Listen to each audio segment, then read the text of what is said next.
Hello বন্ধুরা, good morning. রিঙ্কুর সাধারণ লাইফস্টাইলে সবাইকে অনেক অনেক ভালোবাসা। তো সকাল সকাল আমি উঠে পড়েছি, ফ্রেশ হয়ে গেছি। আর এই যে মাসি এখানেও কাজে চলে এসেছে। চলো, সকাল সকাল তো আমি ফ্রেশ হয়ে গেছি। আর মাসির বাড়ি তো আমার বাড়ির পেছনেই, তাই এখানে কাজে আসতে মাসি বেশি সুবিধা হয়েছে। তো কালকে অনেকটা রাত্রেই তো বাড়ি চলে এলাম, তোমাদের তো বলেই এলাম। যাই হোক, এখানে আসার পর এবারে একটুখানি জায়দের সাথে দেখা করে খাওয়া দাওয়া করে শুয়ে পড়েছিলাম। তো সকাল সকাল উঠে পড়েছি। মাসিকে আগেই খবর দিয়ে দিয়েছিলাম যে আজকে সকাল থেকে এই বাড়িতে কাজে আসছে। মাসি তো এসেই গেছে, ওপরে ঘর শেষ ফিরে সব মুছছে। চলো ঝটপট একটু চা বসিয়ে দিই, কারণ বাবুকে আবার এই বাড়িতেই পড়াতে আসতে। আমার বাবুকে তুলি, বাবুর পাপা এখনও ঘুমাচ্ছে। চলো চা বসিয়ে দিয়েছি। চাটা হচ্ছে, মাসির কাজও হয়ে গেছে, ওর পাপা উঠে পড়েছে, চাও হয়ে এসেছে। চলো ঝটপট খেয়ে নিই। আবার খেয়ে দিয়ে চা খেয়ে বাজার করতে যাবে, দেখা যাক কি রান্না হয় আজকে। তুমি কি বলেছো? প্যাম্পাস? হ্যাঁ, সুন্দর সুন্দর প্যাম্পাস দেখো, কি সুন্দর দেখতে, দেখো সুন্দর সুন্দর নঙ্ক বাচ্চা কেমন দেখছি, দেখো আমাকে। এই দেখো না, আসতে না আসতেই ব্যাস সাইকেল নেমনে। চলো চটকা আগে তুমি চাটা খেয়ে নি, মা গিয়ে নিয়ে আসবো। যে মাংস ধুয়ে রেডি, আলু পেঁয়াজ টমেটো কাটা রেডি। কড়া তেল দিয়েছি, আর কড়ার দাগটা দেখেছো? এখানে থাকি না, রান্না হয় না বলে কড়ার মধ্যে জল থেকে থেকে এরম দাগ হয়ে গেছে। কত মাসি চেপে চেপে মাজলো, কিন্তু ওঠেনি। মানে জল সমেত ছিল কড়াটা ধোয়া, ভেতরে বাসনের জায়গায় দাগটা হয়ে গেছে।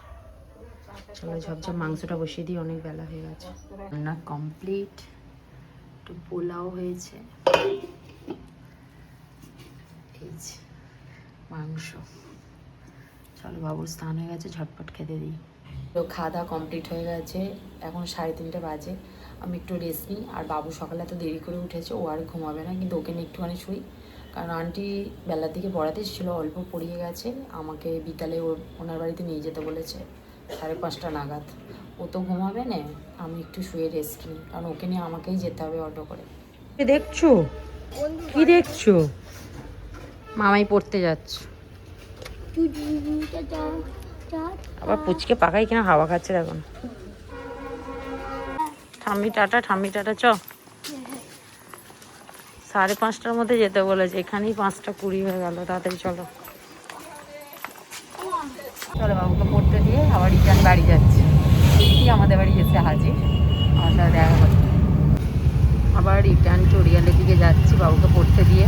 ভাবলাম ফিজিওথেরাপিটা করতে যাবো, এখানে পিটি চলে এসেছে আমার বাড়ি চড়িয়ালে। ওর আসার কথা ছিল, বলছিল কদিন পর দেখা করতে যাব, তাই জন্য ফিজিওথেরাপি করলাম না। যাই, ও বাড়ির সামনে গিয়ে দাঁড়িয়ে আছে। হ্যাঁ, ঠিক করে ফিজিওথেরাপি করতে তো দিলি না আমাকে। শরীর খারাপ শুনে দেখতে এসেছিস? চল, গল্প করতে এসেছিস না আমাকে দেখতে এসেছিস সেটা বল। বাজার দিয়ে এসেছি। তো আমি দিয়ে আসছি তোকে। না যাবো না, এই তো তোর সাথে পেছন পেছন যাচ্ছি।